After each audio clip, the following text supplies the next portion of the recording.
Ada masalah di peraturan KPU nomor 19 tahun 2023 yang seolah-olah juga didedikasikan buat Mas Gibran, karena di situ disebut pasal 18 ayat 3-nya, jika tidak punya ijazah SMA luar negeri maka dikecualikan, tidak perlu menunjukkan ijazah SMA, cukup menunjukkan ijazah perguruan tinggi. Ini betul-betul mengganggu nalar etika moral, tidak hanya di bidang hukum konstitusi, tapi juga mengganggu etika moral lembaga pendidikan kita. Saya juga, mungkin beberapa teman sudah tahu, mengundang semua saja yang bisa menunjukkan ijazah Mas Wapres setara SMA-nya, karena saya bikin sayembara kemarin, sudah naik hadiahnya dari 100 jadi 199 juta.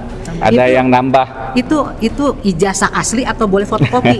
Asli dong. Di balik ini adalah ada idealisme, ada moral, ada etika, dan ada integritas. Ya. Jadi jika kita cuek, masa bodoh pada hari ini, itu artinya secara langsung atau tidak langsung, sadar atau tidak sadar, kita sudah memberi peluang kepada generasi muda untuk melakukan hal-hal yang tidak sesuai dengan etika, moral, dan integritas.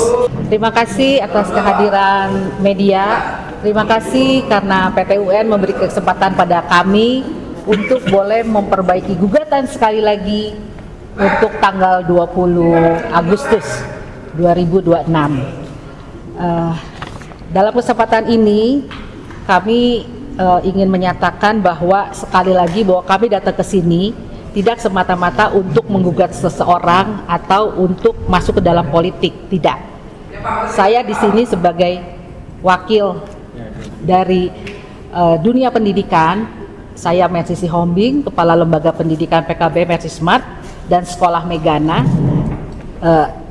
punya motivasi yang jelas bahwa saya melihat bahwa saat ini aspek etika, moral, dan integritas berada pada posisi yang cukup mengkhawatirkan, tetapi belum gagal. Ada beberapa fakta yang mendukung. Hasil survei penilaian integritas pendidikan SPI 2024 oleh KPK menunjukkan indeks integritas pendidikan nasional hanya 69,5, masih berada pada kategori korektif. Jadi bukan kategori kuat dan tangguh. Sekitar 44,75% mahasiswa atau siswa mengaku pernah menyontek. 38,4% meminta orang lain mengerjakan tugas, dan lebih dari 54% mengaku pernah berbohong untuk menutupi kesalahan. Jadi jika diringkas, saat ini kondisi pendidikan yang menjadi concern kami adalah mayoritas guru, kolega saya, rekan-rekan saya masih bekerja dengan niat mendidik. Nilai agama dan Pancasila masih diajarkan di setiap sekolah. Banyak sekolah, maupun dari yang elit sampai yang di pelosok, saya yakin masih berusaha membangun karakter dan budaya jujur. Dan saya percaya masih banyak anak-anak kita, cucu kita, bahkan mungkin cicit kita adalah siswa yang jujur, disiplin, dan benar-benar berjuang untuk mendapatkan prestasi. Yang menjadi masalah sekarang adalah budaya hasil lebih penting dari proses gitu loh. Jadi menggampangkan segalanya. Yang kedua, keteladanan orang dewasa tidak konsisten. Dalam hal ini keteladanan pejabat-pejabat kita ya. Artinya ayo dong tunjukkan bahwa Anda pejabat, Anda orang penting, Anda bisa lebih disiplin, lebih punya moral, integritas, dan etika, sehingga rakyat bisa mencontoh Anda sebagai teladan yang patut diteladani. Jadi saran saya dalam kesempatan ini, guru harus menjadi teladan. Kemudian mari kita sama-sama beri penghargaan pada kejujuran, bukan hanya nilai. Dan yang ketiga, jadikan integritas. Integritas itu secara gampang adalah apa yang kita katakan, itu yang kita kerjakan menjadi kebiasaan harian. Itu saja, bahwa kejujuran lebih penting daripada kesempurnaan. Dan mari kita biasakan anak-anak kita, bahkan kita sendiri bertanggung jawab sejak kecil. Nah, untuk lebih lengkapnya mengenai sidang hari ini, kami bersyukur karena PT UN masih memberi kesempatan pada kami untuk sedikit lagi membereskan gugatan kami, sehingga setelah tanggal 20 kita sudah bisa masuk ke sidang pokok perkara ya. Oke, untuk selanjutnya mungkin bisa Pak kuasa hukum Pak Coki dan Pak Jimmy yang bisa memberikan informasi. Baik, terima kasih teman-teman semuanya dan Bu Mercy dan ada Pak Profesor Denny, Pak Dwi dan semua teman kita ada Lukas ya, Luke. Oke, nanti kita. Dan kebetulan hari ini sidang hari ini sudah lebih maju lagi ke depan, progres ya. Dan kebetulan hari ini kita sudah hadir yang kita tunggu-tunggu, yaitu dari kementerian sudah hadir ada 3 orang yang hadir dari kementerian yang minggu lalu kita minta supaya hadir dan sekarang hari ini sudah hadir. Demikian juga tentang objek perkara itu juga sudah diperbaiki. Tadinya kita menggugat adalah menteri dan satu adalah Dirjen Dikdasmen bidang vokasi, dan sekarang setelah kita tanyakan tadi di persidangan dengan dipimpin oleh hakim tunggal yang dari Pengadilan Tun mengatakan bahwa sekarang ini sudah ada namanya Permendikdasmen nomor 13/2026. Jadi baru nih sebetulnya, dan baru bulan Juni ini yang dikeluarkan bahwa siapa nanti yang bertanggung jawab untuk membuat surat keterangan seperti itu yang sejenisnya.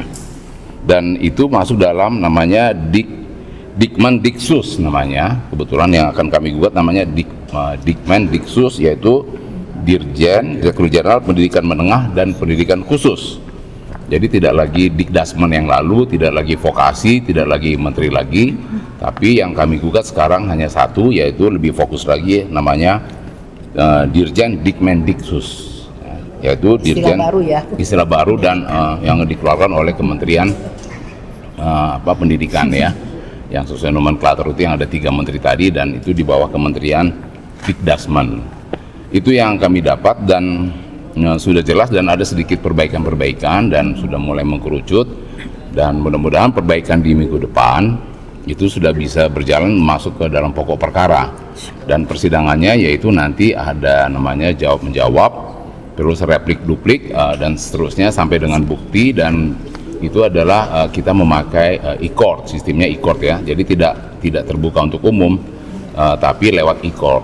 Nah setelah itu nanti sidang berikutnya yaitu tentang bukti dan saksi, itu baru yang terutama dihadiri. Saksi bisa terbuka untuk umum, dan kira-kira itu yang dan selanjutnya kita juga minta apakah ada pihak ketiga yang kita pikirkan, atau pihak ketiga itu yaitu siapa sendiri yang ada di dalam surat keterangan itu, yaitu Gibran yang memakai surat keterangan itu ya, atau surat keterangan itu yang disebut dengan katun tadi ya, keputusan tata usaha negara katun tadi. Nah itulah yang akan dipanggil, dan kebetulan diminta apakah penggugat atau kami punya alamat jelas dari Gibran Raka Buming Raka ini. Kami bilang kami harus lihat dulu di mungkin alamatnya di Google atau di mana, kami harus tanyakan dulu secara resmi.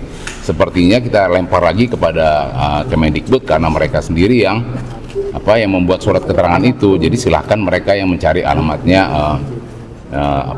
pihak ketiga itu namanya Gibran Raka Buming Raka tadi. Itu yang kami minta langsung kepada kementerian, dan mereka akan mencoba mencari alamat tersebut untuk bisa dipanggil untuk hadir dalam persidangan menjelaskan kebenaran soal surat keterangan atau katun ini tadi, soal yang diberikan ada nama Gibran dan putra dari Jokowi. Nah inilah yang nanti akan dipanggil dan secara resmi oleh pengadilan. Mudah-mudahan bisa hadir untuk mengklarifikasi, menjelaskan kebenaran dari surat keterangan yang sedang kita gugat. Kira-kira seperti itu. Mungkin ada kawan kita nih mau ngomong, silakan. Cukup ya. Kami serahkan lagi kepada Bu Mercy atau. Ya. Jadi dalam kesempatan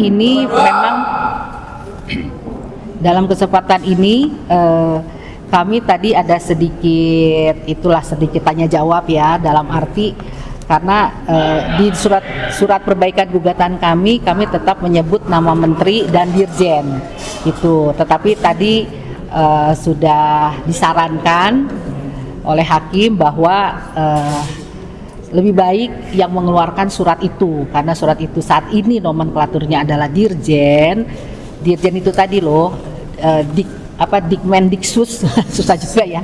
Ya tadi juga banyak yang keseleo ngomongnya.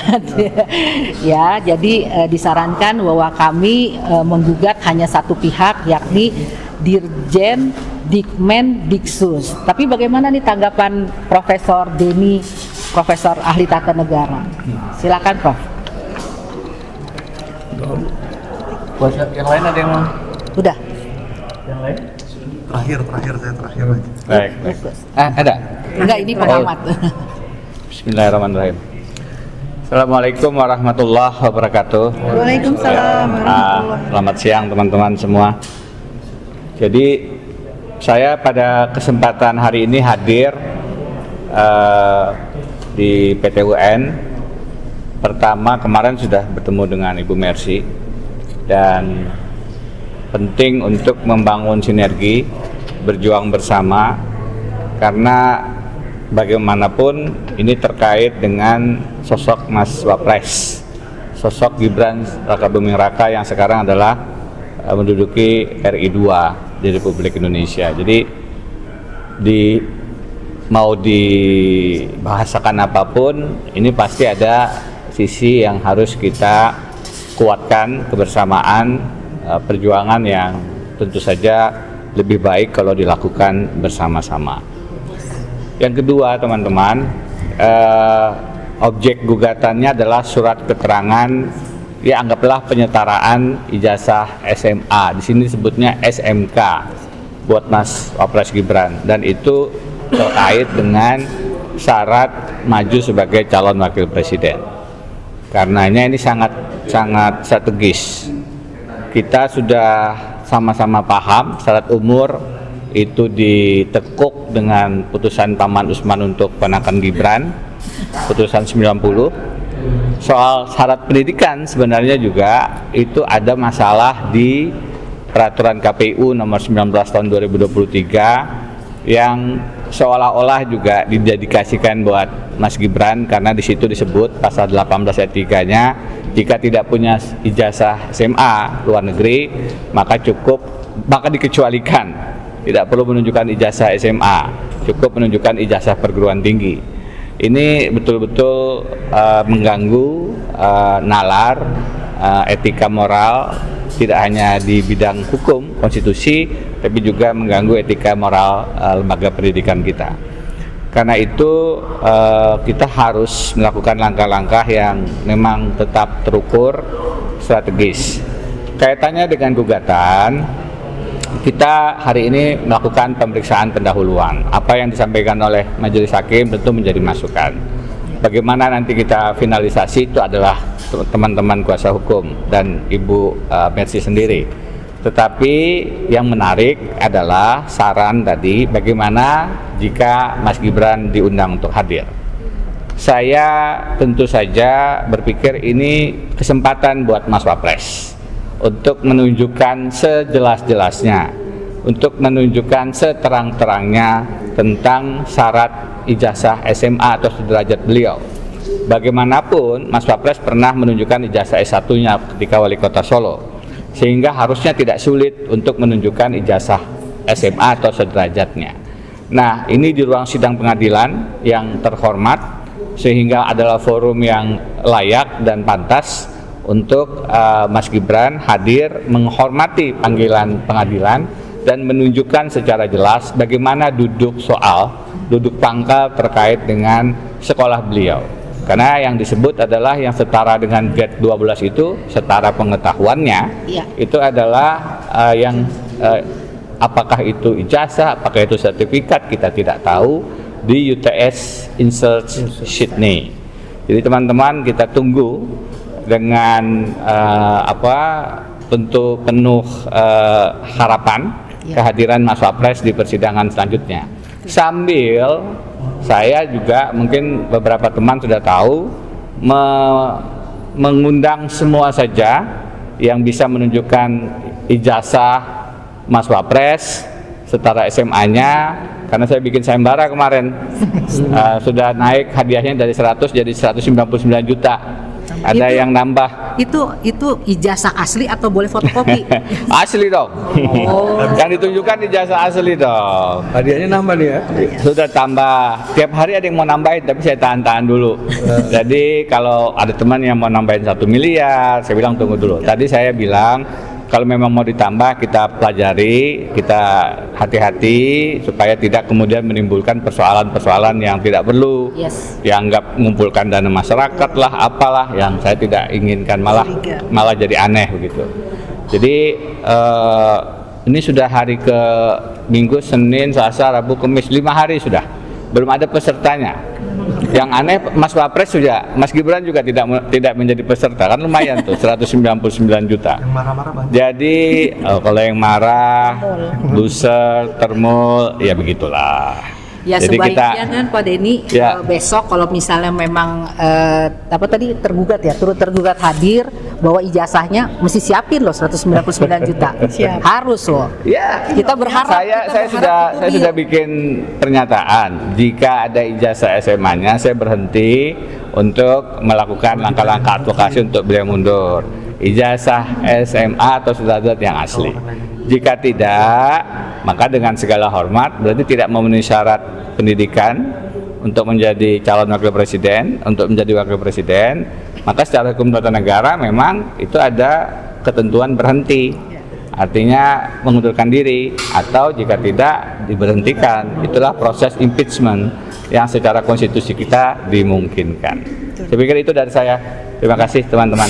Nah, mungkin ini Pak Dwi, Pak Dwi silakan. yang ini nih yang gugat nih. Iya, silakan. Pak Dwi sini. Pak Silakan. Baik, terima kasih. Assalamualaikum warahmatullahi wabarakatuh. Dalam sidang hari ini, kemudian ada perbaikan yang diberikan oleh hakimnya, yaitu mungkin perbaikannya tidak terlalu banyak ya, mudah-mudahan minggu depan sudah selesai. Tetapi yang perlu kita sikapi adalah mengenai adanya surat yang dikeluarkan dari Kemendiksus.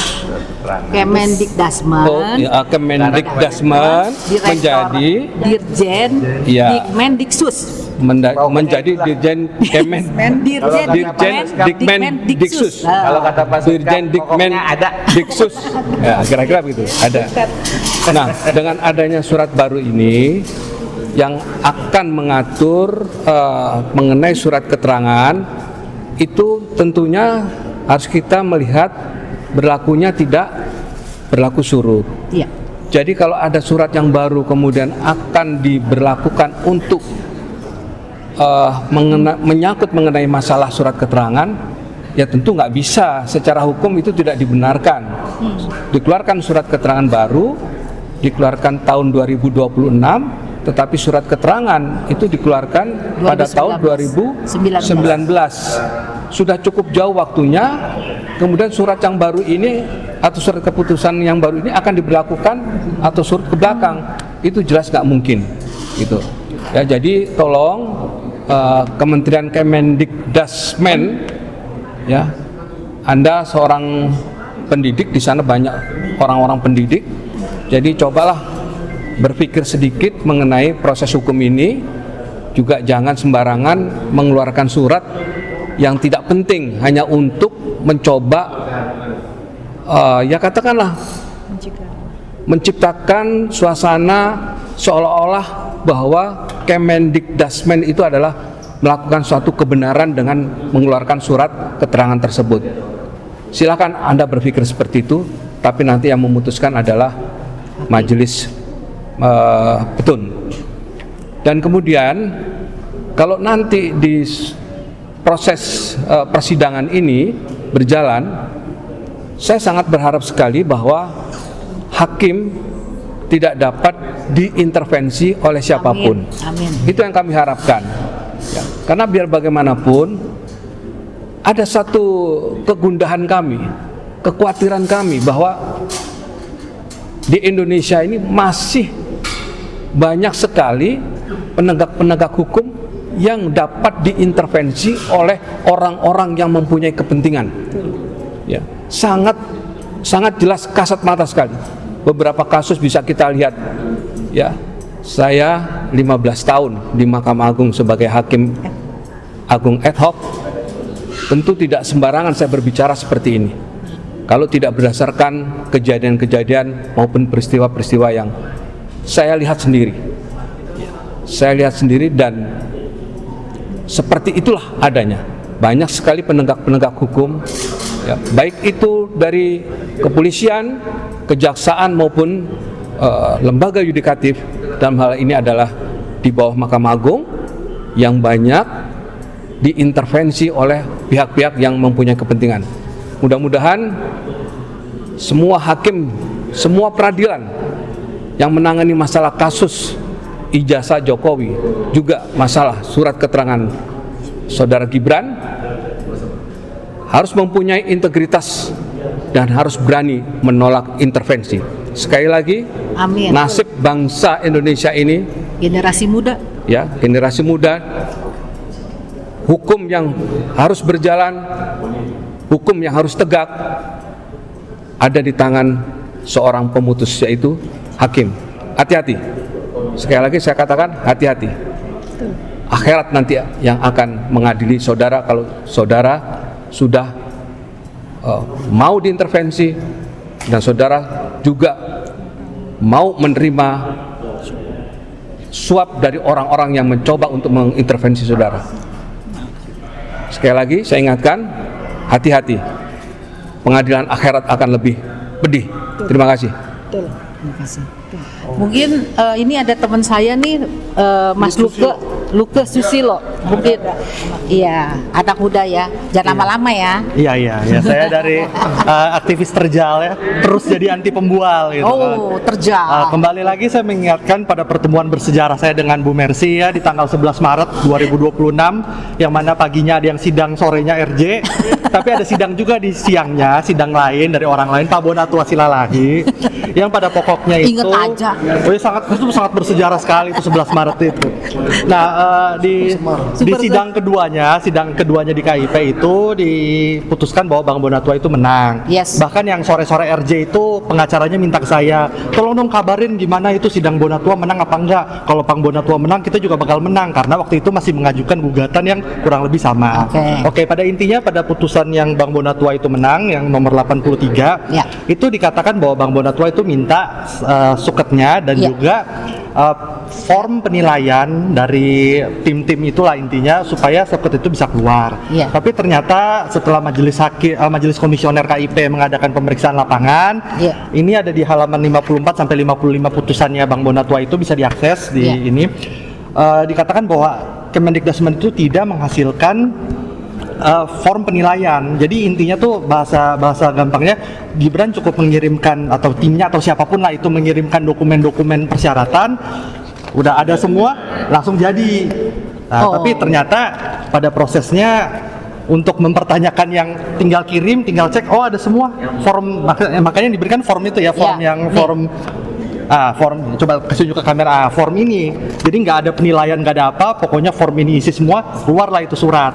Tapi kenyataannya sudah 4 minggu Bu Mercy bersidang di sini, surat yang semudah itu keluar, sesulit itu dipertanyakan. Seperti itu. Makanya di sini saya juga saat ini sedang mengajukan gugatan ke Komisi Informasi. Oke. Ya, untuk mempertanyakan dokumen apa yang digunakan oleh pasang aja Prabowo dan Gibran terkait dengan ijazahnya maupun juga dengan CV-nya.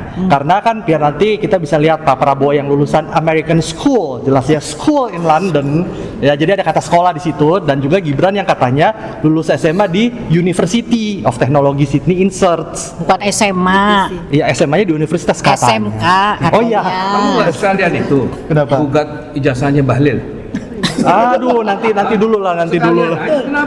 S3 Bahlil. Nah, sekaligus di sini saya juga meminta permohonannya itu pasal 18 ayat 1 atau pasal 18 ayat 3 seperti yang tadi Pak Denny jelaskan, karena saya juga nggak tahu yang dipakai yang 18 ayat 1 atau 18 ayat 3. Memang rame-rame para termul itu pun mengatakan pakai 18 ayat 3 yang tidak memiliki bukti lulus SMA menggunakan ijazah perguruan tinggi. Tapi kan itu untuk yang tidak memiliki bukti lulus SMA luar negeri. Terus suket itu apa? Itu suket betul. itu apa? Katanya nggak lulus SMA di luar. Nah, tapi jejak digitalnya pada 2023 lalu, komisioner KPU waktu itu Idam Holik mengatakan enggak, pakainya 18 ayat 1. Jadi 18 ayat 3 itu memang baru-baru ini muncul. Iya. Karena saya bingung, saya minta dua-duanya atau 18 ayat 1 atau 18 ayat 3. Nah, terkait yang tadi ada di Kemendiksus itu, kalau kemarin ini kan nih saudara Michael nih saksinya membawa orang yang katanya gara-gara orang itu Bang Roy sudah CS jadi tersangka. Nah, saya menduga nih, saya orang yang menduga jangan-jangan gara-gara saya bawa ini ada yang siangnya masih sidang, sorenya langsung RJ. Karena ini adalah dokumen yang saya temukan, surat keterangan aja dengan nomor sekian-sekian yang mirip, bukan identik ya, mirip dengan yang di Gibran itu. Tetapi memang ini tahunnya berbeda, tapi minimal saya bisa kasih contoh contoh yang mirip, contoh yang kurang lebih mirip. Kan kalau yang ijazah bapaknya kan banyak tuh yang ini teman sangkatannya.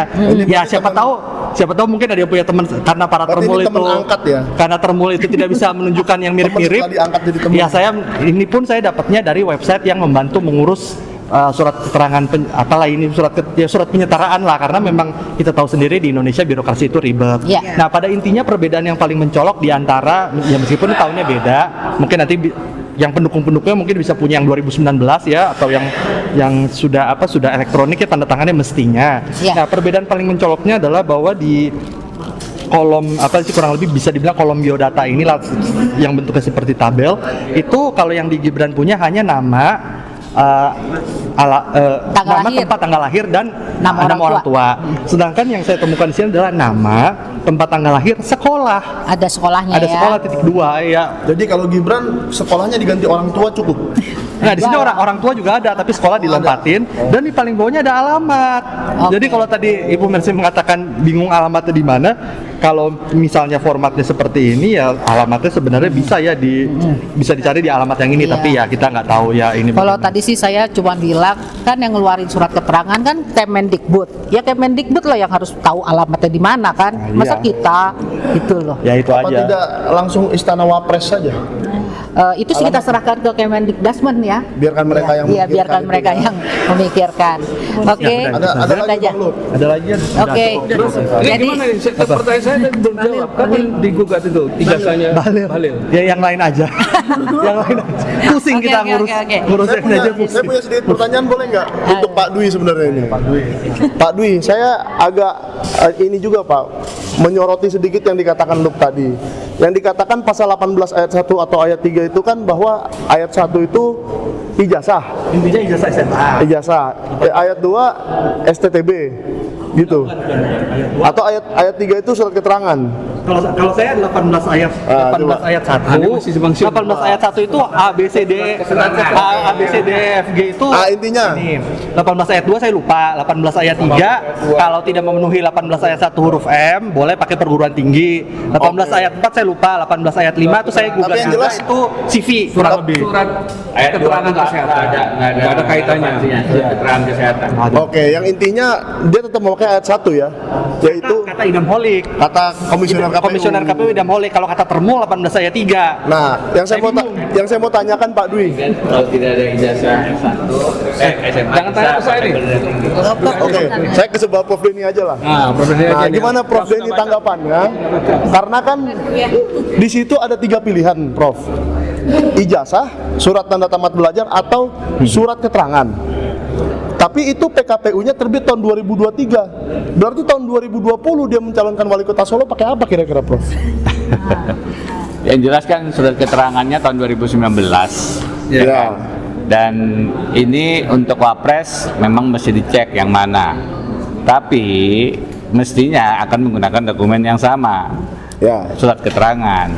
Jadi memang yang jadi soal adalah ayat 3-nya itu sangat Gibran. Sangat Gibran itu artinya jika tidak punya ijazah SMA, sekolah di luar negerinya atau yang sederajat, maka dikecualikan, tidak perlu menunjukkan surat keterangan atau kelulusan itu, cukup dengan sekolah pendidikan tingginya. Kan luar biasa. Jadi peraturan KPU sebelumnya tidak pernah mengatur begitu. Peraturan KPU yang di pemilu 2019 tidak ada begitu. pemilu 2014 tidak ada begitu, ini muncul untuk pemilu di 2024 di tahun 2023 dan seminggu sebelum putusan MK 90. Putusan MK itu 16 Oktober 2023. Ini peraturan KPU ditandatangani Hasyim Asyari yang dipecat karena tindak asusila itu pada tanggal 9 Oktober 2023 dan diundangkan 13 Oktober 2023, 3 hari sebelum putusan MK. Jadi kalau syarat umur itu diolah lewat putusan Paman Usman untuk ponakan Gibran, syarat pendidikan ini kelihatannya saya duga diolah melalui peraturan KPU nomor 19 tahun 2023. Oke. Saya jadi penasaran tadi mencari tanggal Gibran masuk Golkar. Ternyata Oktober 2025 juga ya. Apakah aktif Oktober 2023? Jadi sama. Ya. Nah, jadi gimana nih? Apakah itu harus kita cari benang merahnya, Prof Denny? Kok terjadi di saat-saat yang Tapi tentu saja ini merupakan indikasi ya. Kalau dalam pembuktian itu ada namanya bukti petunjuk. Ya. Bukti petunjuk itu paling salah satu bukti di luar surat tertulis, kesaksian dan lain-lain. Tentu harus ada penyelidikan yang lebih komprehensif, yang lebih menyeluruh.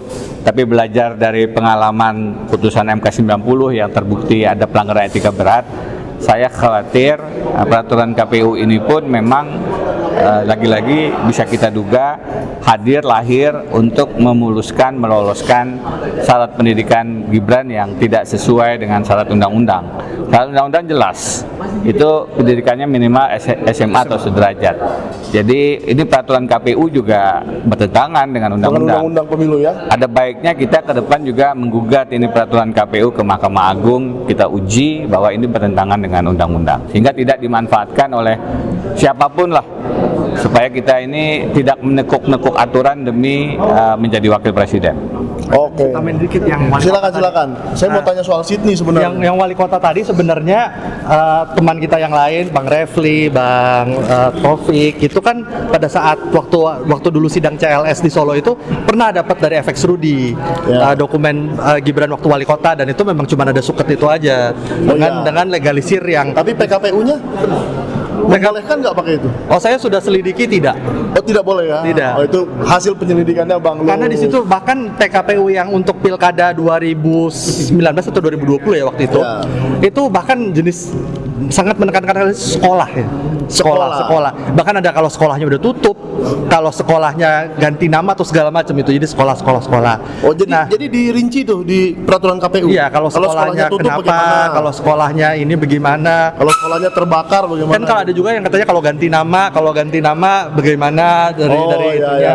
Nah, intinya yang didapatkan, tapi kan gini, kalau misalnya para pendukungnya bilang, oh itu PDIP kan udah jahat, mungkin ijazahnya diumpetin. Nah, kan waktu kemarin nyapres ada PSI. Nah, PSI coba keluarin ijazahnya mungkin, atau ininya kan toh sudah diputuskan terbuka juga untuk umum berdasarkan ya KIP, Bon Jovi, Bonatua segala, kan itu terbuka gitu. Oke. Tadi sebenarnya saya pengen nanya Prof Denny soal Sydney, tapi nanti kita podcast terpisah aja. Mungkin saya mau tanya kuasa hukumnya aja deh untuk closing statement. Kira-kira Pak, pede nggak bahwa Dirjen Dikmendiksus, padahal pendidikan khusus itu setahu saya Bu, itu SLB ya, untuk orang-orang berkebutuhan khusus maksudnya ya. Tapi entah kenapa di ijazah Gibran ini dimasukkan dirjen yang dimaksud. Dirjen yang dimaksud. Enggak, bukan itu ya. Gimana Bu? Jadi maksudnya? saya baca tuh peraturan yang terbaru Juni 2026. Ya, memang digabung. Bukan, jadi gini, kalau dulu kan kita berpikir namanya pendidikan dasar dan menengah itu kan SD, SMP, SMA. Nah sekarang peraturan yang baru ini nih, yang Dikmendiksus itu SMA dan SMK jadi satu. Dan SLB gitu loh, tapi beda kamar ya. Dirjennya satu, tapi direkturnya beda. Jadi direktur Dikmen itu direktur SMA dan SMK jadi satu. Ya. Direktur sekolah luar biasa jadi satu. Gitu. Oke, berarti bukan Jadi mereka yang pisah-pisah. dicari ya. Ada dua direktur. Oke. Ada dua direktur. Vokasi itu SMK. Lalu mungkin saya ke kuasa hukumnya ya, Pak Sinambela ya. Gimana kira-kira Pak proyeksinya nanti di tanggal 20, apakah setelah nanti tergugatnya ini sudah diganti dengan dirjen yang dimaksud, apakah ini akan segera sidang pembuktian dan kita segera bisa melihat Mas Gibran Raka Buming Raka datang ke persidangan membawa ijazah aslinya seperti yang dijanjikan oleh ayah beliau selama ini? Ya, jadi sekarang masih perbaikan nanti yang terakhir mungkin yang kelima. Iya. Di tanggal 20 tadi itu kan sudah diminta perbaikan ada dari kita sudah yang kita rapikan, dari pihak Kemendikbud juga minta dirapikan kembali. Baru setelah itu sudah dianggap cukup, maka kita lanjut sidang berikutnya ada yaitu jawab menjawab karena kita penggugat jawab menjawab dulu ya. Jawab menjawab, replik, duplik, baru nanti bukti surat dari kita sebagai penggugat, lalu bukti surat dari tergugat, berikutnya adalah saksi. Silakan nanti ada ahli, silakan dihadirkan ahli dari kita juga ada nanti ada 3 atau 4 ahli yang akan kita sampaikan. Jadi kira-kira di pertengahan atau akhir bulan depan ya? Ini masih ada mungkin di bulan depan. Ya di Ada bulan 3, depan lah. ya di September lah. Ya, karena waktunya kan maksimal di 6 bulan. Dan biasanya masyarakat boleh menonton nggak Pak? Kalau dia sudah pemeriksaan saksi itu boleh. Dia Boleh terbuka. ya, di Karena PT ini UN DKI Jakarta. Boleh, karena itu kan sudah pemeriksaan saksi dan terbuka. Kalau yang sekarang ini nanti jawab menjawab itu kita lewat e-court. Oh lewat e-court. Jadi jawab menjawabnya itu replik duplik itu lewat e-court. Setelah itu bukti sudah selesai, saksi itulah baru itu terbuka. Karena nanti kan ada saksi dari pihak kita penggugat, ada saksi dari tergugat dan termasuk ahli yang kita sampaikan. Itu yang nanti akan hadir dan terbuka untuk umum. Seperti itu posisi hukum acaranya. Oke. Tapi menurut Bapak sendiri ntar akan banyak nggak masyarakat yang hadir dan menonton? Kalau misalnya dipanggil pihak ketiga tadi dan kementerian Mas itu Gibran sudah, itu. Mas Gibran tadi itu sesuai yang ada dalam surat keterangan itu nama dia ada di situ, hadir dan dipanggil, kemungkinan besar itu akan bisa ramai. Sangat ramai ya. Kemungkinan bisa ramai karena kan soal mengklarifikasi kebenaran itu tadi, apakah surat keterangan itu benar apa tidak dan apakah prosedurnya sudah benar, karena ada 10 item yang harus dipenuhi untuk dapat surat keterangan tersebut. Oke. Dari Pak Dwi dan Bu Mercy ada lagi? Ya. Intinya sekali lagi Bapak Ibu terima kasih karena masih memberikan perhatian. Saya juga mohon doa karena jujur ini bukan sekadar menggugat administrasi gitu. Di balik ini adalah ada idealisme, ada moral, ada etika dan ada integritas. Jadi jika kita cuek masa bodoh pada hari ini, itu artinya secara langsung atau tidak langsung, sadar atau tidak sadar, kita sudah memberi peluang kepada generasi muda untuk melakukan hal-hal yang tidak sesuai dengan etika, moral, dan integritas. Terima kasih. Oke. Terima kasih yang sudah menonton. Jangan lupa subscribe di channel masing-masing. Buku. Dan jangan lupa sebentar lagi kita akan rilis buku ini ya. Gibran Boneka Pinocchio Jokowi. Coba kalian komentar sekarang. Coba kalian komentar, kalian pingin buku ini dalam bentuk yang besar begini kah? Mau yang glossy begini atau gimana ya? Atau seperti bukunya Pak Bonatua tuh yang biasa-biasa aja, yang penting isinya ya kan? Nah, kalau Anda mau koleksi, ntar mungkin Bu Mercy berpikir akan rilis yang edisi Lux Gibran Boneka Pinocchio Jokowi. Berharap setiap melihat buku ini, para guru, para orang tua, kepala sekolah, siapapun yang berkecimpung di bidang pendidikan itu berpikir, aku ingin anakku jadi anak yang baik. Boneka Pinocchio. Enggak, itu lu. Enggak ya. Sampaikan, Michael, sampaikan kalau mau beli menghubungi siapa. Belum, tadi kamu belum sampaikan Nanti itu. kalau ini masih dalam proses produksi ya Bu ya. Tapi nanti kalau sudah jadi akan saya kabarkan di Sentana dan bisa dibeli di 0813 8588 5051 nanti. Tapi sekarang yang saya jual masih Jokowi White Paper versi yang ada Rismonnya. Kalau pengen di nostalgia ya, pengen tahu Rismon tuh dulu waktu waras kayak apa sih. Nah, dan ada bukunya Bonatua, Ijazah Jokowi tidak ada. Tapi baru Bu Mercy nih yang menulis tentang Gibran, tentang Wapres. Wapres. buku ini adalah buku saat saya mulai mendapat berkas dari KIP Ya. dan saya mulai mempertanyakan Ya. apa sih masalah dari surat ini gitu loh. Ya. Jadi kalau ingin tahu A sampai Z mengenai apa yang ada di dalam hati saya, ada di buku ini. Terima Oke. kasih. Apa ada rencana menyumbangkan buku ini ke Istana Wapres atau ke Hambalang, Bu? Dibawa aja ke Istana Wapres. Nanti Sumbangkan aja satu kayak waktu Rismon kan mau menyumbang. Parcel, Bu. Jangan. Bukan buat parcel ya guys, bukan. Jadi Sumbang sekali, aja. jadi sekali lagi ini adalah buku ilmiah ya, artinya buku yang sama sekali tidak berhubungan dengan hal-hal yang menurut saya tidak layak. Jadi buku ini buku ilmiah yang berkategori hukum, karena bagaimanapun kan kita kan sarjana hukum, Betul. jadi kita penegak hukum ya Pak, bukan pembengkok hukum. Terima Oke. kasih. Oke. Bukan penyetara hukum, Bu. Oh, penyetara hukum. Oke, terima kasih semuanya. Jangan lupa subscribe.